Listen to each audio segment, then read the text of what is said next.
Welcome back. This is episode 2 of the Struck podcast. I'm your co-host, Dan Blewett, and I'm here visited remotely by lightning protection expert and CEO of WeatherGuard Lightning Tech, Alan Hall. Alan, what's going on? Hey, Dan. How's it going there in Washington, D.C.? You guys getting some sunny weather down there finally? It was beautiful today. Oh, man, my walk. I'm going to go run later, try to, run in straight lines on the sidewalk till I see a human, then take a sharp left into traffic to avoid, them breathing on me or me breathing on them. So, yeah, what's the etiquette rules there when you approach someone running the opposite way? What's everybody just go to their right? Do they do the opposite in the UK? How does that work? This is a good one. I subconsciously sort of hold my breath. I've noticed myself doing it. I'm like, I don't want to breathe your air in. Don't breathe my air in. Everyone keep your air to yourself.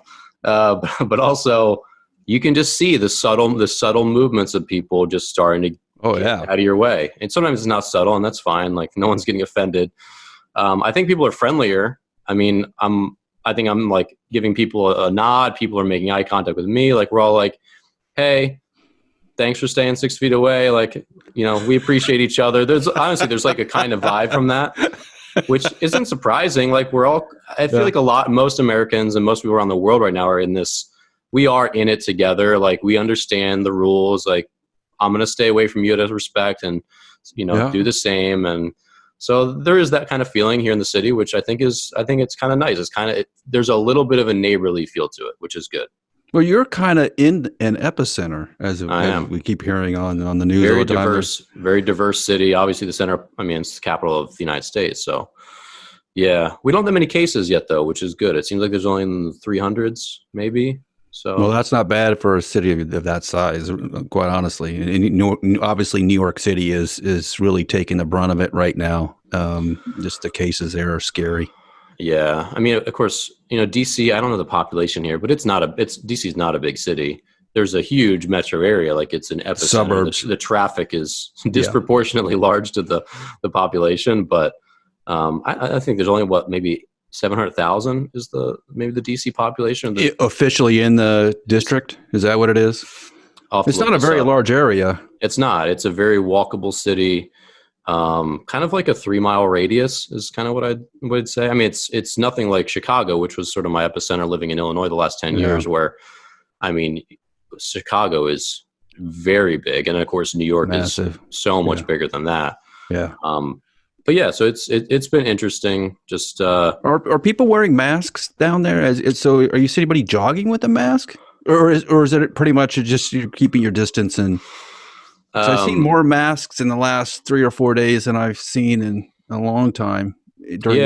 So what about you? So you're up obviously in the wilderness, and I mean, it's beautiful up where you are in Williamstown. But it is. Before I answer, what's your situation? So you guys have good amount of masks, or a little bit? Well, people are. It's weird. We're so sort of sparse out here. The people who are running around mostly are without masks, and so when I saw one the other day, I thought, wow, that's odd. It's unusual. And we went through. Where were we the other day? We went to the next town over. We were just kind of getting out of the house and driving somewhere to trying everybody get their sanity, and people were wearing masks. And I thought, well, it's probably a smart move, particularly if you're in those vulnerable categories, is to throw a mask on. Even though the rates, well, as we're testing, we're finding out there's a lot more cases up here than we thought there was. But I think it's smart just to wear the mask if you have it. I suppose all the doctors and nurses are obviously in need of those first, but some of the face coverings are interesting, and it's you kind of wonder if it's going to become more acceptable, particularly in the States, because it's sort of not acceptable in the States. It's sort of a cultural thing, I think, when you're on an airplane. Yeah. That people do not wear masks. I think people take as a sign that you're really sick. So everybody kind of scoots away with someone who's wearing a mask. It's kind of a weird dynamic there.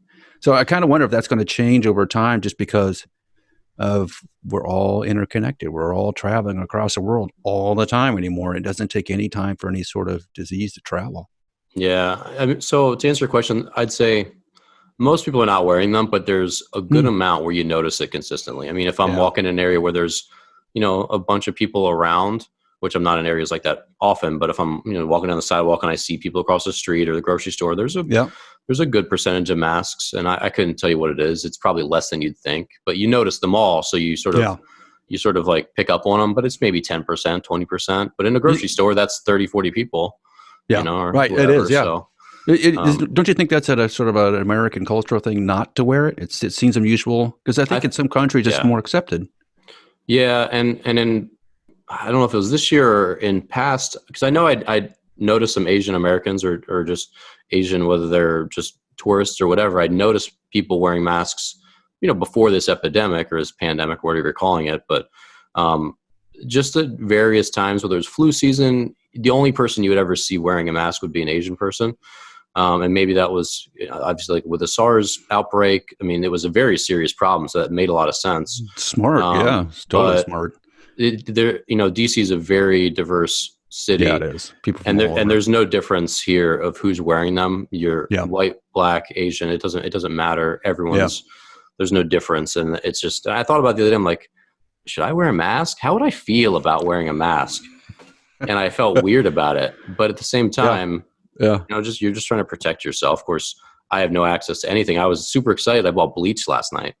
Oh, wow. You actually found bleach. I found there were 2 jugs really tucked away in the bottom row of, or bottom shelf of Target, which Target, I went there because I needed something for, actually for a piece of hardware for the podcast for some soundproofing. And I expected it. I mean, Target's big. I expected it to be pretty busy. It was like 7:45. Yep. It was a ghost town. I mean, and they have full grocery store in this one. I figured Target was going to be much busier than the local grocery store, but it was the exact opposite. It was very sparse, which was surprising to me. So I hadn't been to Target since this has really been a big thing. Well, I guess it's good that people are staying home. If you don't need to be out, don't be out. That's what we're being told right now. So, until things kind of calm down, that's probably a good choice.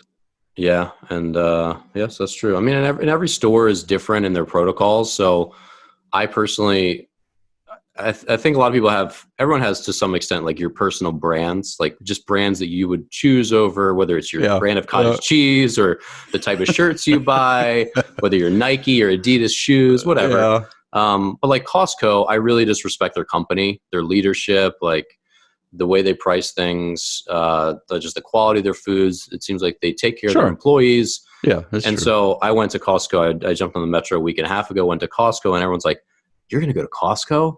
But it's like, of all the places I could get groceries in this pandemic, I really trust Costco more than other places to like do things right and like keep their customers safe and put good systems in place and really clean things. And when I showed up, there was a really long line outside, and it was for that exact reason. They were limiting customers, how many could go inside. They were meticulous with, if you got you had to sort of wait, a person gave you a cart, they wiped it off for you, then you were on your way to the store. They limited, they were like, curating the lines. They just did a really impressive job of exactly what you should be doing, which is, I think their leadership made a plan and said, this is how we can make our stores safer and have less employee interaction, because they don't want their employees being too close to you either, for everyone's safety.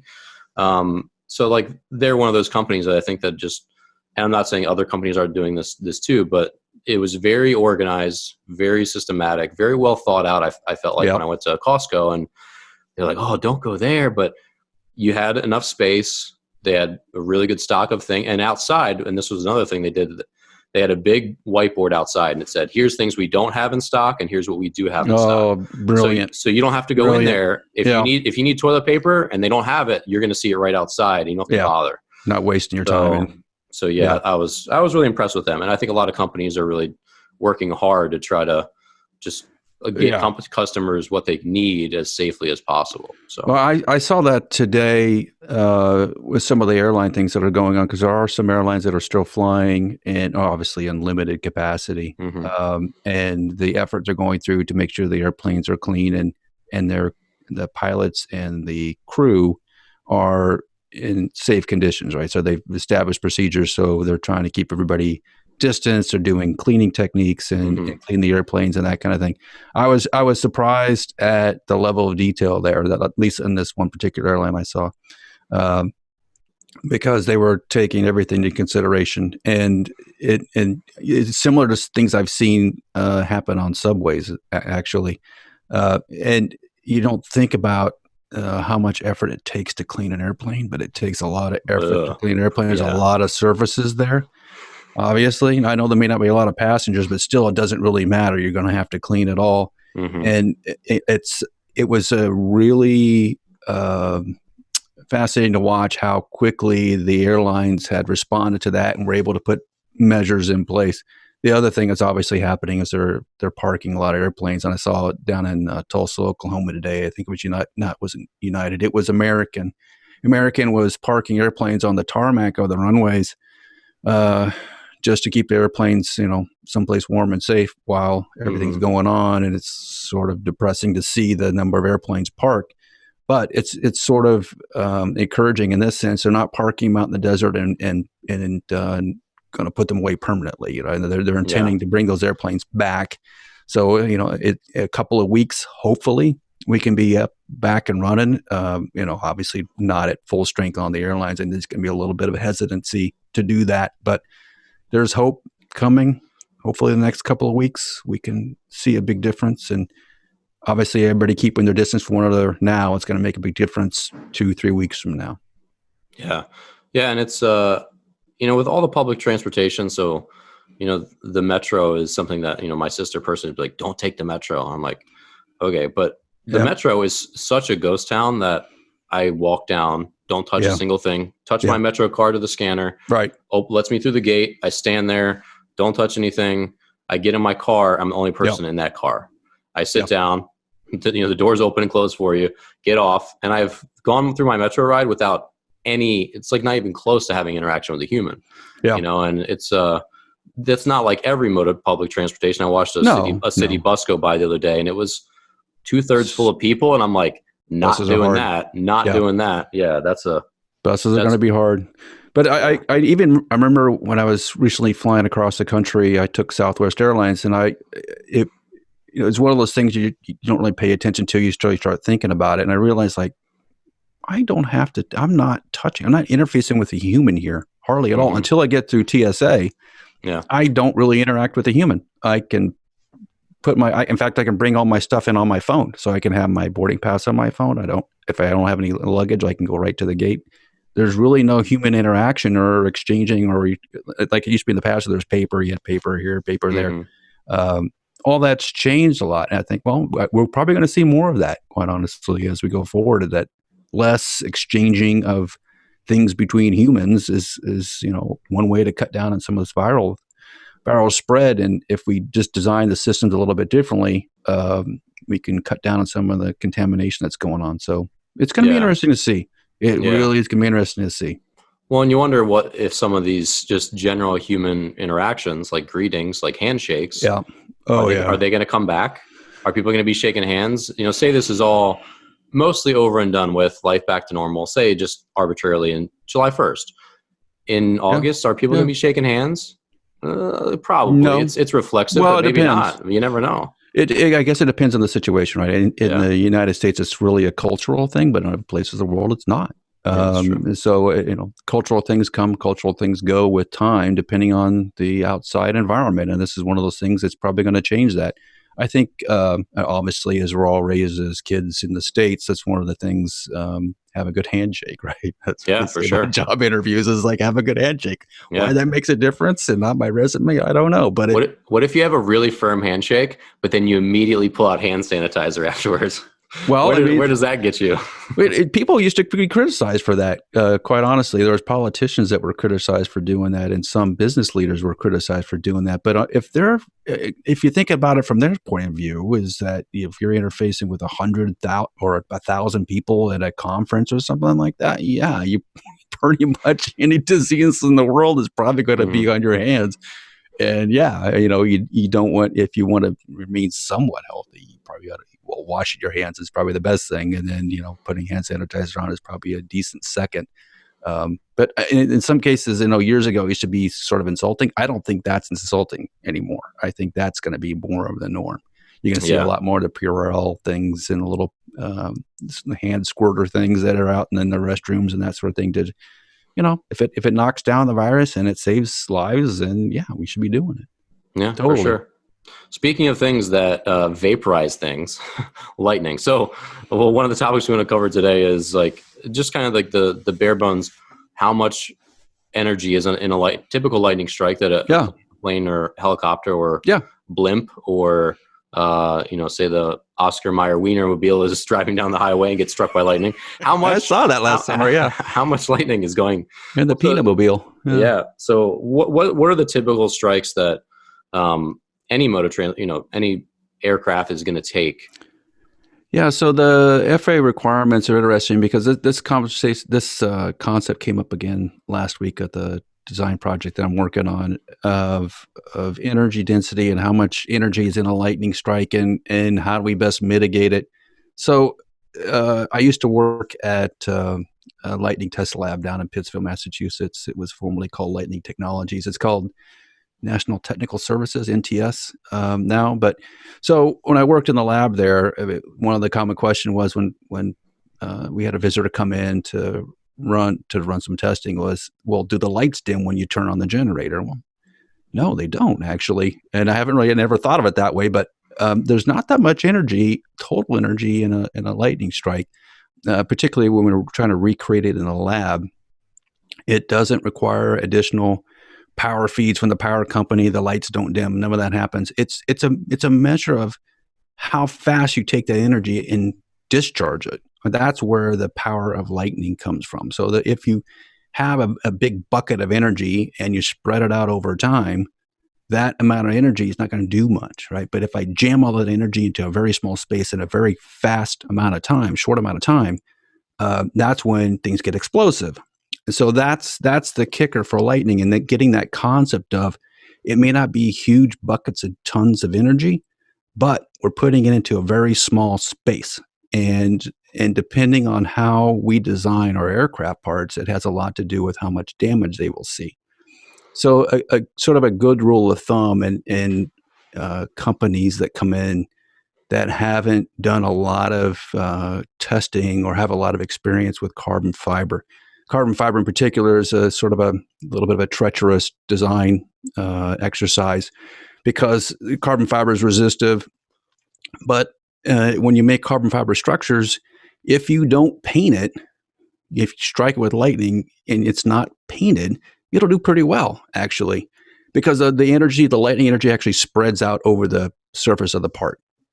When you paint it with some sort of polyurethane or aircraft paint, epoxy, whatever it is, what those paints and coatings tend to do is focus the energy into a very small area. That's one thing that carbon fiber and composites don't like, is a lot of energy in a very small area.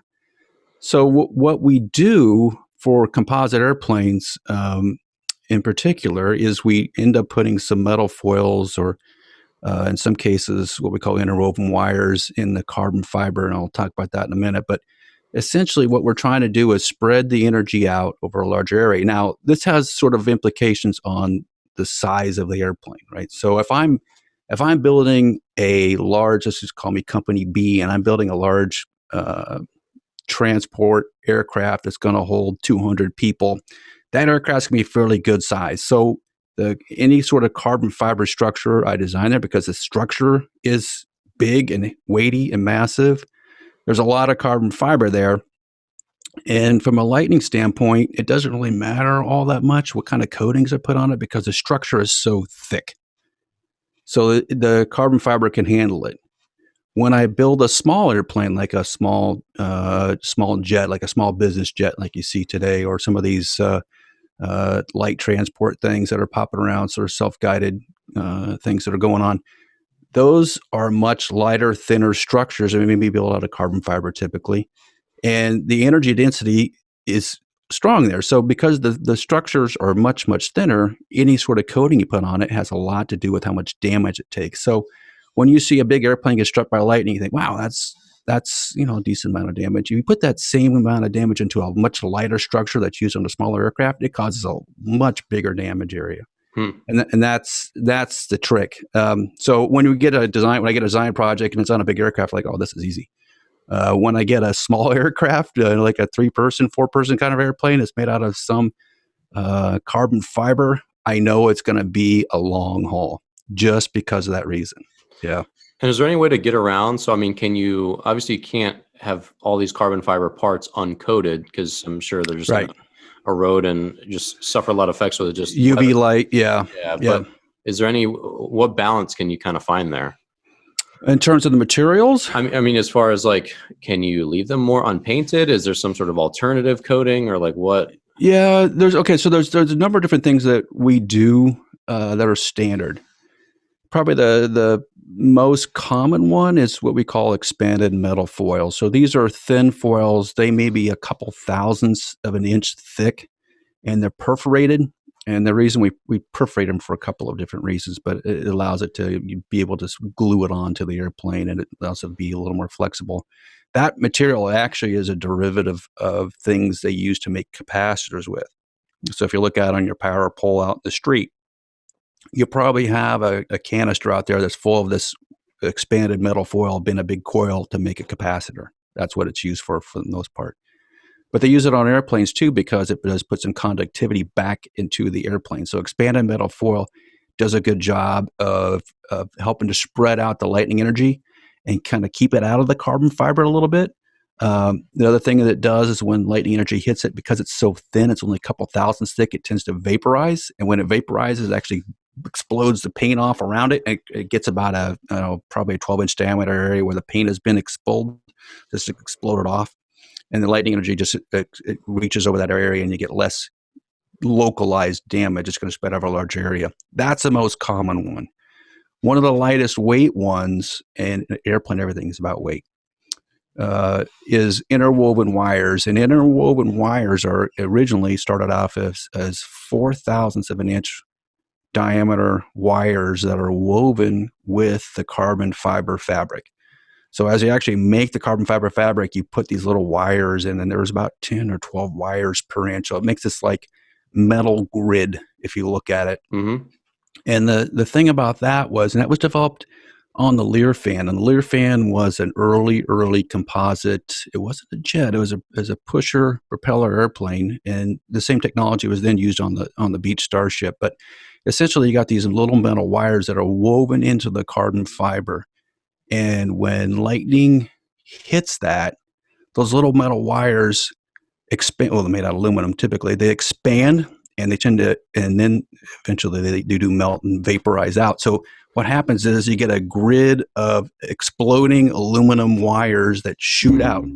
And then sounds nice. Yeah, they shoot out. But what it does is it takes the paint off the carbon fiber and allows the lightning energy to spread out. So it uses some of the early lightning current to remove the paint such that the subsequent lightning current, where the big energy is, the later energy is spread over a larger area, and it significantly reduces the lightning damage, particularly on these very thin, critical structures that are in sort of smaller business type aircraft. It's a really interesting material. I did a lot of work with it a long time ago, but it's very lightweight. It's very efficient as a lightning protection material. You still see it used on a variety of business jets, and I think the 787 was using a derivative of that. I haven't followed the 787 lately, but I think they were using a derivative of that. And then some other things that are coming up more recently, basically conductive coatings or paints.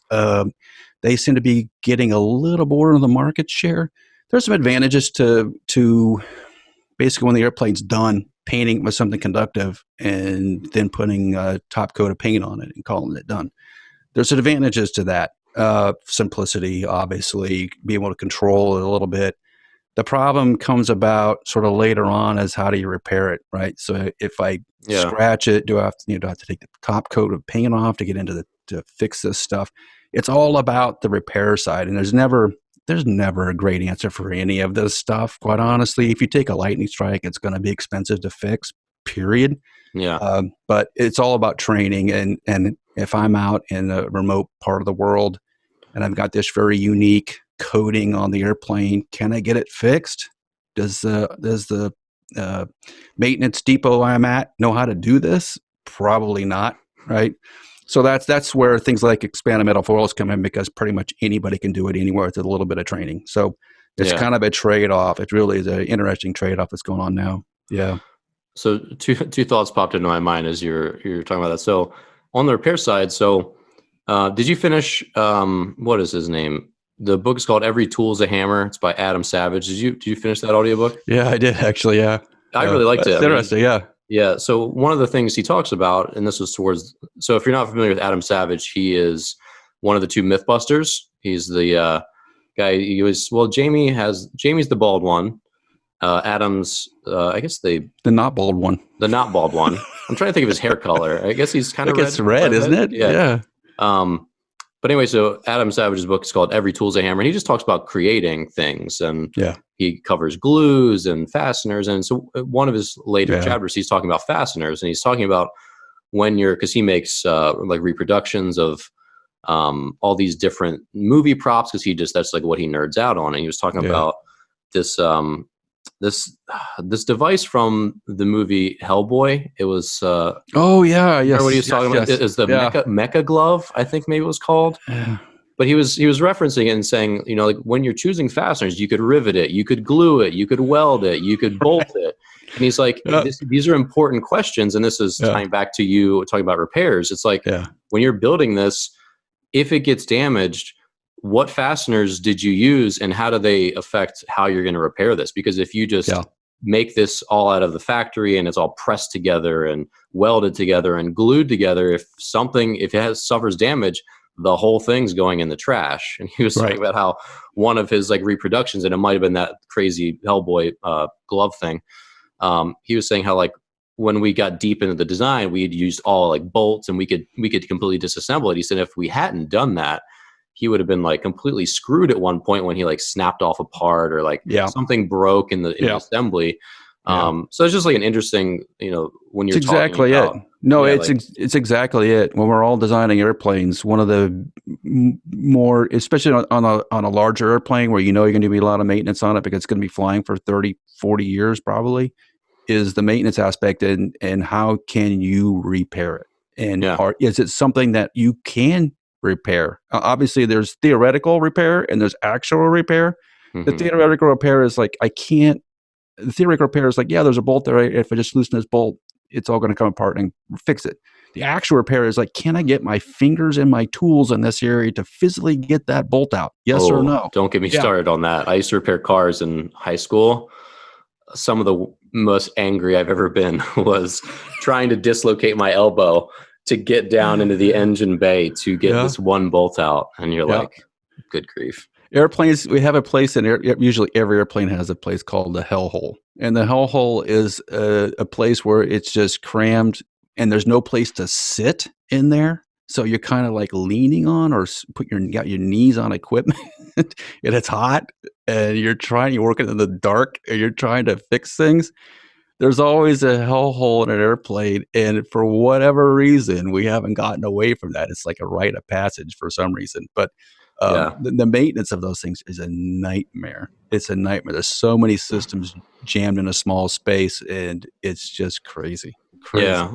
Well, and you wonder, I assume probably back in the day, it was the same thing in airplanes as it was with cars. So like for me in high school, I had a 67 Bronco. My brother had a 65 Mustang that we worked on, and so much extra room in the engine bay. Like those things were easy to work on compared to, it's hard to change your oil in a car today. It's like, which is frustrating because like, well, when I was 17, I took my engine out, I replaced my clutch, I replaced my transmission, like I replaced all these parts. And it's like, now I'm 25, older and wiser, I can't even change my own oil. This is stupid. I'm going home. Like, you know what I mean? Yeah, it's gotten more complicated, right? And let's just kind of go back to an earlier discussion we're having about making things more efficient and green, right? And part of that consequence in order to do some of those things is that we have to pack in a lot more technology to make them more efficient. And so that means it just makes it harder to deal with. The same thing exists on airplanes. It's the same exact thing on aircraft, where we're trying to make them lighter.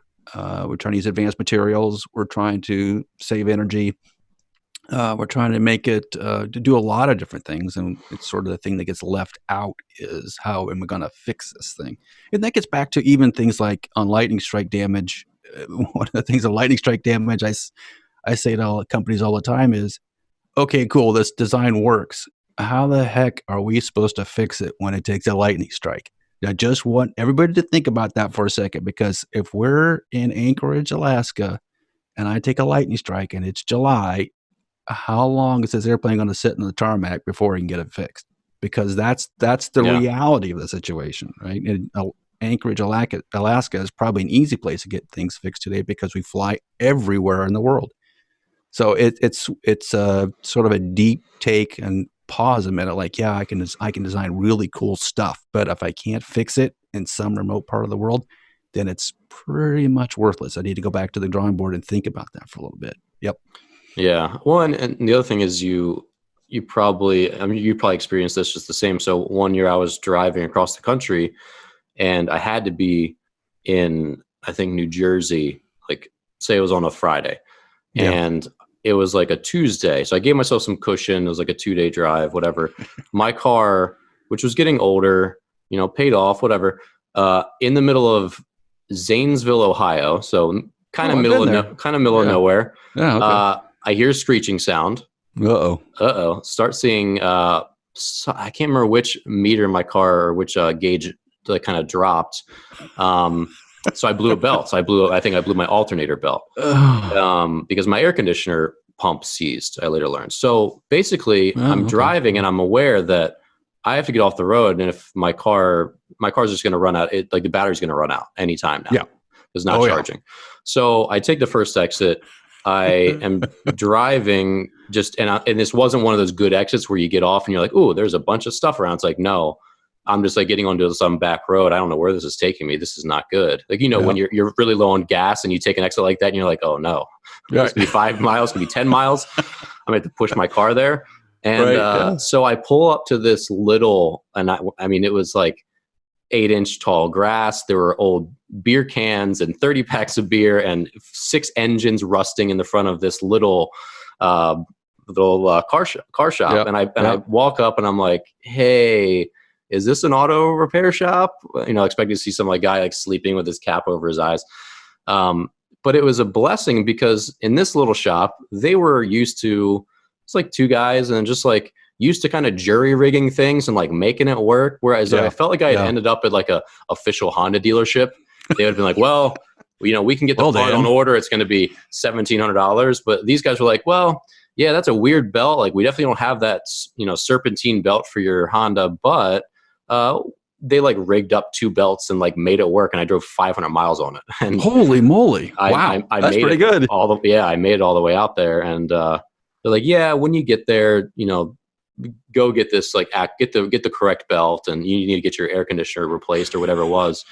I think what they did was they just bypassed it. They bypassed, because my air conditioner pump was seized. So I think they bypassed it somehow with a series of belts and just got my alternator to keep turning. Yeah, bypass the air conditioner, sure. It's going to get warm, but you'll have power. Yeah. Yeah. So, but anyway, you just, when you talk about repairs and some of these mechanics being nimble and able to fix stuff, it's it was a tumultuous drive, to say the least. Oh, yeah. It builds character. That's what they say. It builds character. That's what they say, but when you're going through it, it doesn't build any character. It builds a lot of rage. No, usually, a lot of times you're like, I don't want more character. I have enough character. I'm full on character right now. This is stupid. So obviously you're in your designs, you're trying to not only consult with, engineers to just have their plane adequately protected, but also to be able to nimbly get back in the air should they have an issue. Yeah, I think that's the key, right? Especially in today's world. It used to be years ago, they had a lot more mechanics, and as airlines have gotten, and airline ticket prices have gotten less, quite honestly, is that they've got to be a lot more nimble. And so having downtime on an airplane is a big issue. And I've had that discussion recently with some radome customers about how quickly can you get the airplane back in the air, and you can't have failures of non-essential equipment on an airplane, particularly as some sort of, usually it's a TV, SATCOM kind of radome.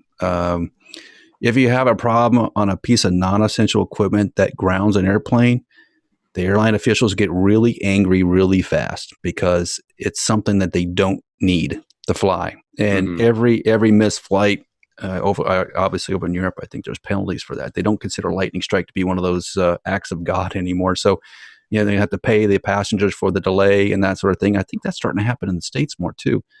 So it's becoming more and more important that lightning is a foreseen. Yeah, I think that's how it was described recently in the European Union. Lightning is a foreseen condition, and so you have to design. You should be designing for it. Yeah, that's that makes not. sense. Yeah, right. It makes sense, right? It happens all the time. We know it's going to happen. We have regulations that say it's going to happen. The regulations don't say that. Here's the thing: the regulations do not say that. The regulations do not say that the airplane needs to continue flying without having to repair it. In fact, it actually kind of says the opposite. You need to be looking at the damage, and well, obviously, you're going to look at the damage. I mean, that's a clear thing that's going to have to happen. You're going to have to look at the damage, but if you do the walk around, you do all your safety checks, everything looks good, you want to put that airplane back on surface. What you don't want is what has happened in a couple of instances recently where they've done the walk around like, oh, geez, I've got this damage and I gotta get a new part in here, so I'm gonna come until tomorrow. I gotta get another airplane over here so I can get the passengers out on time. That kind of thing makes airlines nuts, and rightly so. And as a passenger, having that happen to me as a passenger a couple of years ago, it's frustrating, really frustrating when something simple like that goes down. Yeah, for sure. So Alan, episode 3 coming up. We've made it through 2. Good work. Through 2. Yeah. Good work, both of us. So for all of you out there in podcast land, whether you're listening on iTunes, Spotify, I think Stitcher, we've heard, is having a little bit of trouble getting new feeds. They're slow right now. Yeah, they're struggling. Yeah. But we appreciate you listening.